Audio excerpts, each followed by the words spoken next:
आप कैसे एकदम फास्ट ब्रीजिंग कर सकते हैं। तो गाइस मैं आपको सिखाने वाला हूँ फास्ट ब्रीजिंग करना। तो सबसे पहले तो गाइस आपको ऐसे ब्लॉक पे आ जाना है।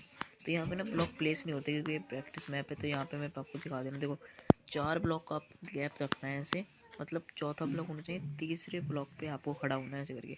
3 ब्लॉक आगे रहने चाहिए। तो आपको चौथे ब्लॉक पे ऐसे होल्ड करना है अपना। और नो कुछ हो गया गाइस, गड़बड़ होगी, थोड़ा सा फिर से करता हूँ मैं आपको। और फिर होल्ड करने के बाद आपको चलना है सीधे, ठीक है। जैसे आप होल्ड कर दोगे यहाँ पे ऐसे करके चलना है, देखो ऐसे करके कैसे तो चलना है सीधे। तो गैस आपको थोड़ी प्रैक्टिस चाहिए होगी, ऐसे चलना है। फुल वीडियो चाहिए तो गैस कमेंट में बता देना, मैं फुल वीडियो भी ले आऊँगा गैस। एक और बार आपको करके दिखा देता हूँ गैस। मेरे को वो सीधे वहाँ पे चलना रहता है। 4 ब्लॉक ऐसे होने चाहिए, तीसरे ब्लॉक पर आपको ऐसे धरना है ऐसे करके, और फिर एकदम स्प्रिंट कर देना गाइस। और फिर ऐसे आपको गाइस फास्ट ब्रीजिंग आपकी इजीली हो जाएगी गाइस।